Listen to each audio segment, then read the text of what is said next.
দর্শক এজন্য এক রূপকথার গল্পকে হার মানিয়েছে। আমার পাশে দেখতে পাচ্ছেন সাজারু, এবং এই সাজারুকে ছোট থেকে বড় করে লালন পালন করছে এই মানুষটি। কিভাবে সম্ভব করলো যে সাজারু দেখলে মানুষ দৌড়ে পালায়, পাশাপাশি বাঘসিংহ পর্যন্ত তাকে পরাস্ত করতে পারে না, সেখানে মানুষের ভালোবাসা পেয়ে কিভাবে সাজারু একেবারে গৃহপালিত হয়ে গেল, সেটা আজকে জানার চেষ্টা করব। আর আমরা যতটুকু শুনেছি সাজারুকে নাকি তার সন্তানের থেকেও বেশি ভালোবাসে, কতটুকু সত্য সেটাও জানার চেষ্টা করবো। আসসালামু আলাইকুম, কেমন আছেন? এই তো আলহামদুলিল্লাহ ভাই, কেমন আছেন আপনারা? জি ভালো আছি। সাজারুকে কতটুকু ভালোবাসেন?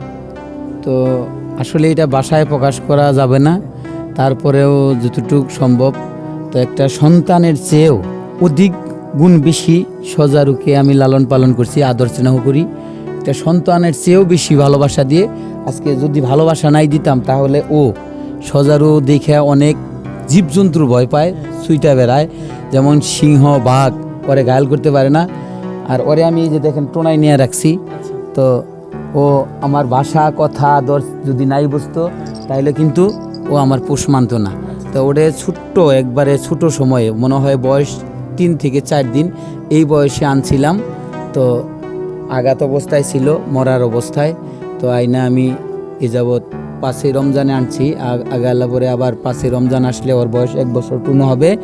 তো ওর জন্য সবাই দোয়া করবেন, আর ওরে যেন আমার কাছ থেকে কেউ ছিন্ন করে নিতে না পারে, এই জন্য আপনাদের কাছে দাবি যে আমার কাছ থেকে যদি ওকে নিয়ে যায় তাহলে মনে হয় পৃথিবীতে আমার বাঁচার চেয়ে, মানে বেঁচে থাকার চেয়ে মৃত্যুর সজাই বেশি পরিকল্পনা হবে, কারণ ও আমার এখন একান্ত সঙ্গের সাথী।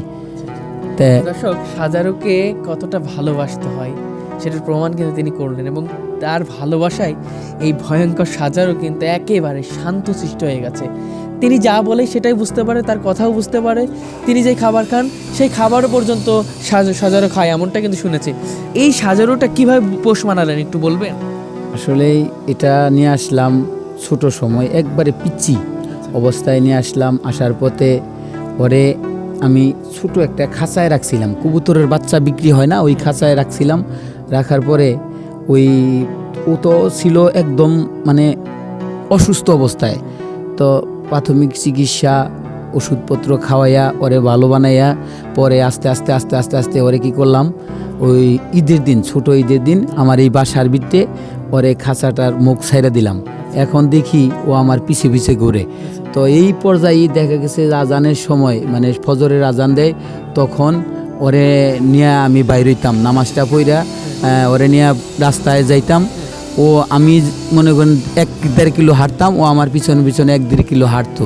তো এইভাবেই ওরে টোনায় খাওয়াইতাম, তারপরে যে জায়গায় ভাত আমি খাই ওই জায়গায় ওরে ভাত খাওয়াইতাম। তো এইভাবেই পোষ মাইনা গেছে। তা এখন ও বাইরে গেলেও ওই রাত্রিবেলায় যায়, ফজরের আজানের সময় আবার বাসায় ফিরে আসে। যদিও একদিন আসতে না দেই তাইলে ওই গেটের সামনে বইসা থাকবো, মনে করবো যে আমি রাগ হইছি। পরে গেটে বাইরে যদি মানে ধমক দেই, তখন ও করে কি পায়ের মধ্যে আইসা মানে পায়ের চাটে, মানে এটাই ও আকুতি মিনতি ভাবে বুঝায় যে না আমার প্রতি রাগ হয়েছে নাকি। আপনার কথাকে ও বুঝতে পারে? অবশ্যই বুঝতে পারে। যদি নাই বুঝতে পারতো তাহলে ডাক দিলে সাড়া দিত না।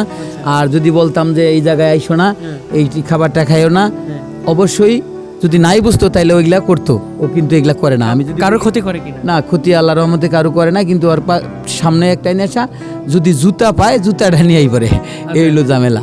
আচ্ছা আচ্ছা। এমনিতে আসলে অন্যান্য মানুষরা ভয় পায় কিনা? না না, ওরে ভয় পায় বলতে ও মানুষের সাথে মিশা গেছে, এলাকার প্রতিবেশী কাউরে ভয় দেখায় না, এবং কাটাও দেয় নাই আজ পর্যন্ত কারোর সাথেই, মানে ও ব্যথা দেয় নাই, এরকম ওর কোনো নাই, হ্যাঁ, বিচার আচার নাই।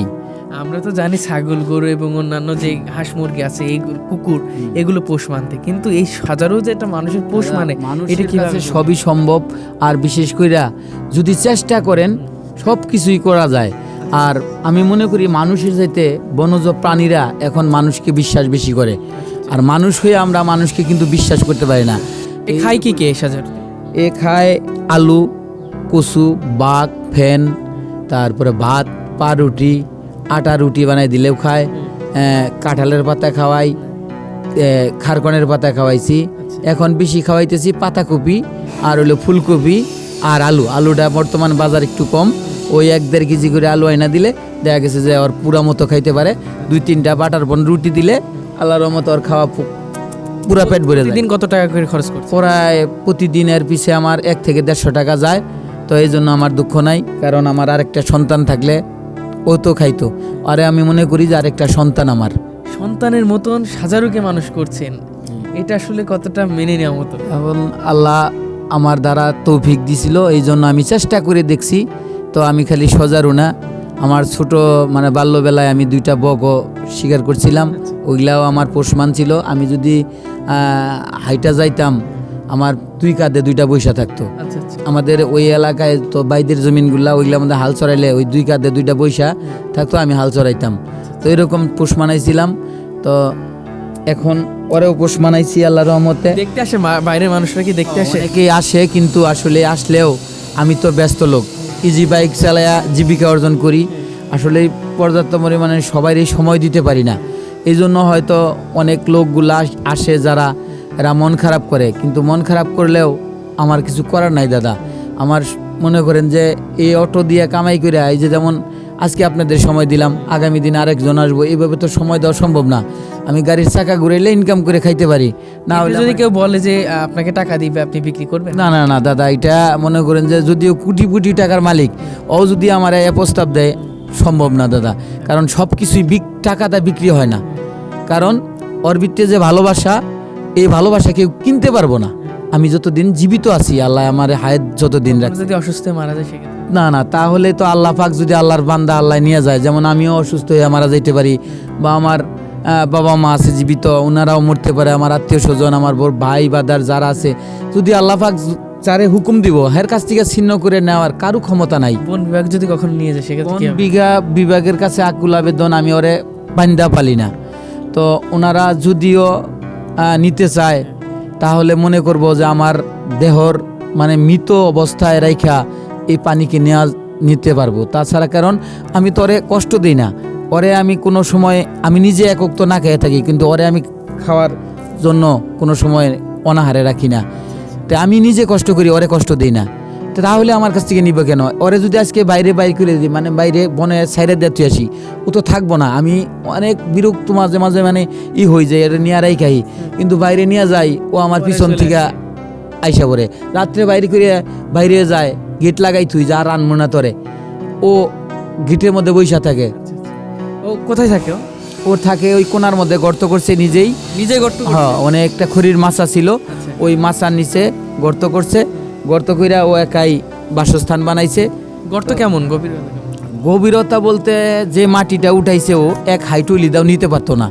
আমি ওই মাটিগুলো আমার ঘরের ফ্লোরের মধ্যে দিছি, আর একটা গর্ত করছিলাম, ওই গর্তের মধ্যে রাখছি। এত মাটি তুলছে? হ্যাঁ, এত মাটি তুলছে, এখনো তোলে। ওই এখন গর্ত যে কোন দিকে গেছে এটার কোনো দিক দিশা না নাই। এক তাল মানুষ, এক মানুষের নিজ দিয়ে গর্ত করছে, তাহলে এটা গভীরতা তো আমিও বলতে পারবো না, আপনিও বলতে পারবেন না। দর্শক, কথা বলছিলাম এক বিরল ভালোবাসার গল্প। আসলে আমি পাশে দাঁড়াতে বা পাশে বসে আছে, আমার ভয় করছে, তবে আমি দেখতে পাচ্ছি উনি এই সাজারুকে কোলের মধ্যে নিয়ে আদর করছে। কতটা সাংঘাতিক একটি ব্যাপার, এবং কতটা পোষ মানিয়ে ফেলেছে সাজারুকে। দর্শক, চেষ্টা করেছি আজকে এই গল্পটি সুন্দর করে আপনাদের কাছে তুলে ধরার জন্য। আবার দেখা হবে, সেই পর্যন্ত সবাই ভালো থাকবেন, সবাই সুস্থ থাকবেন, সকলের সুস্বাস্থ্য কামনা করে এখানে বিদায় নিচ্ছি। সবাইকে আল্লাহ হাফেজ, আসসালামু আলাইকুম।